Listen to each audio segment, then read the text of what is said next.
पुण्यातल्या पार्टीवरून पोलिसांच्या अटकेत असलेल्या खडसेंच्या जावयाचा एक अहवाल समोर आलाय। खेवलकरांनी मद्यप्राशन केलं असल्याचं ससून रुग्णालयाच्या अहवालामध्ये आढळल्याचं सूत्रांनी सांगितलंय। तर ड्रग्ज संदर्भातला फॉरेन्सिकचा अहवाल अजून आलेला नाही आणि त्यावरून खडसेंनी शंका उपस्थित केली आहे। पाहूयात।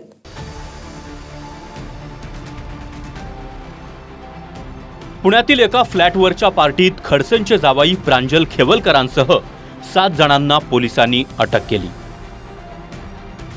ती पार्टी रेव पार्टीच होती असं मुख्यमंत्री फडणवीसांनी म्हटलंय। या पार्टीत ड्रग्ज सापडल्याचं मुख्यमंत्र्यांनी सांगितलंय।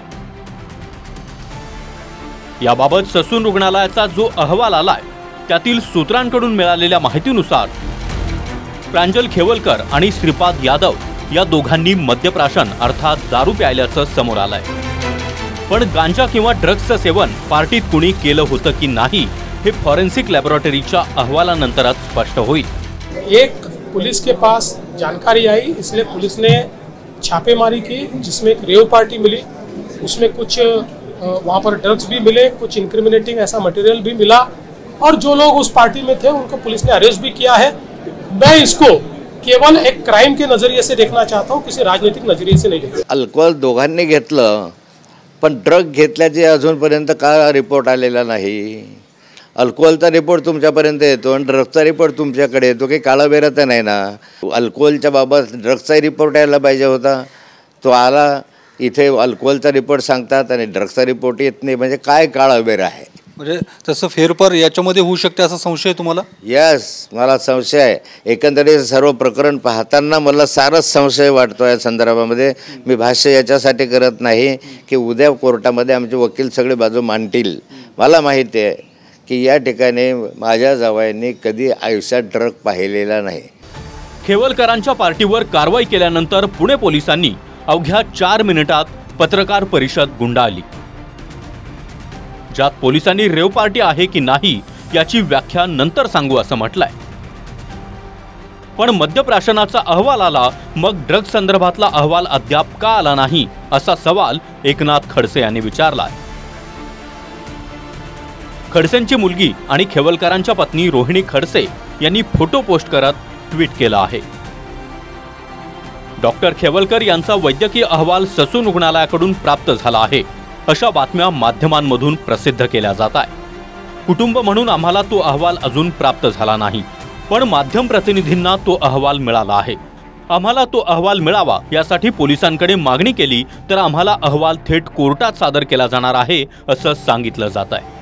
एक लक्षात घ्या, त्यांनी मद्यपान केलं, मद्यपान करणं गुन्हा आहे असं काही असायचं कारण नाही। मद्यपान करणं जर गुन्हा असेल तर मद्य विक्रीचा निर्णय शासनाचा आहे, मग शासनाने काय करत आहे? मुळात एका हाऊस पार्टीला रेव पार्टीचा बनाव करून त्याला रेव पार्टीचं स्वरूप देणं हे चूक आहे। ज्या पद्धतीची ही रेड झाली त्याची सगळी जर क्रोनॉलॉजी समजून घेतली तर आपल्या लक्षात येईल की संजय राऊत साहेब आधी आरोप करत होते, मग संजय राऊत साहेबांवरती जेल कारवाई झाली। नवाब मलिकांनी असे आरोप केले, नवाब मलिकांवर कारवाई झाली। आता एकनाथ खडसे आणि गिरीश महाजन यांच्यामध्ये कोल्ड वॉर रंगलेला आहे। या कोल्ड वॉरची अनेक उत्तरं अजूनही महाजनांनी दिलेली नाहीत। तर हॅकर मनीष भंगाळ यांनी एक खळबळजनक दावा केला, ज्यामध्ये खेवलकरांचा रेव पार्टीशी संबंध नसून त्यांच्या विरोधात ट्रॅप रचल्याचं भंगाळ यांनी म्हटलंय।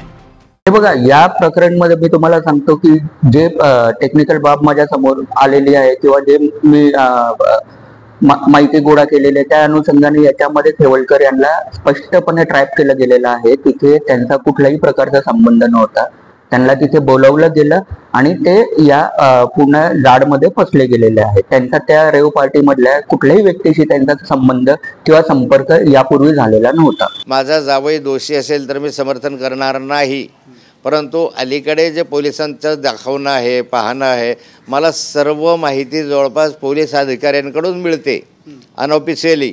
मला माहीत आहे की काल सकाळी 10-11 वाजेपासून चालू होतं। पोलिसांची मीटिंग झाली, पोलिसांनी मीटिंगमध्ये संध्याकाळी सर्व पोलिसांना थांबवून ठेवलं, दुपारी थांबवून ठेवलं। संध्याकाळी त्या ठिकाणी पोलिसांना सांगितलं की एखाद्या ठिकाणी आम्हाला रेड घालायची आहे। संध्याकाळी कसं समजलं यांना रेड घालायची एका व्यक्तीवर? पण जे काही या तपासातला भाग आहे मी याच्यावर आज बोलू इच्छित नाही।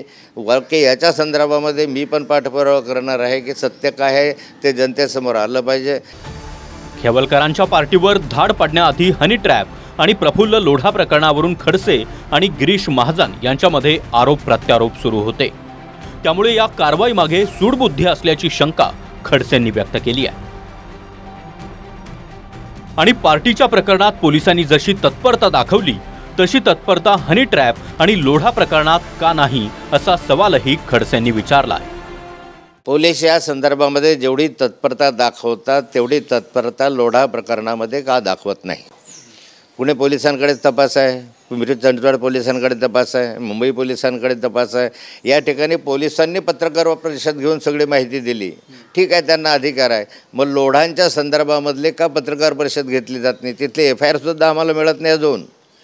त्या ठिकाणी अजून ठाण्याचे FIR आम्हाला मिळालेले नाही आहे. त्या संदर्भामध्ये पोलिसांनी या ठिकाणी जशी तत्परता दाखवली तशी त्याही ठिकाणी दाखवायला पाहिजे होती. त्या CD-मध्ये त्या मोबाईलमध्ये काय आहे हे सांगायला पाहिजे होतं. पोलिसांनी टाकलेल्या धाडीत 7 जणांना अटक झाली आहे. आता त्या 7 जणांमध्ये कोण कोण दारू प्यायलं आणि कुणी ड्रग्ज किंवा अंमली पदार्थ घेतलं हे फॉरेन्सिक अहवालानंतरच स्पष्ट होईल.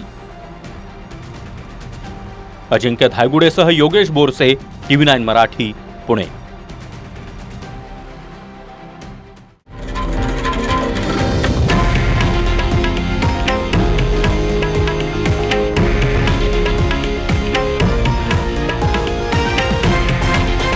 हे आहे देशातील नंबर 1 न्यूज नेटवर्क आणि आपण पाहत आहात TV9 मराठी, एकमेव.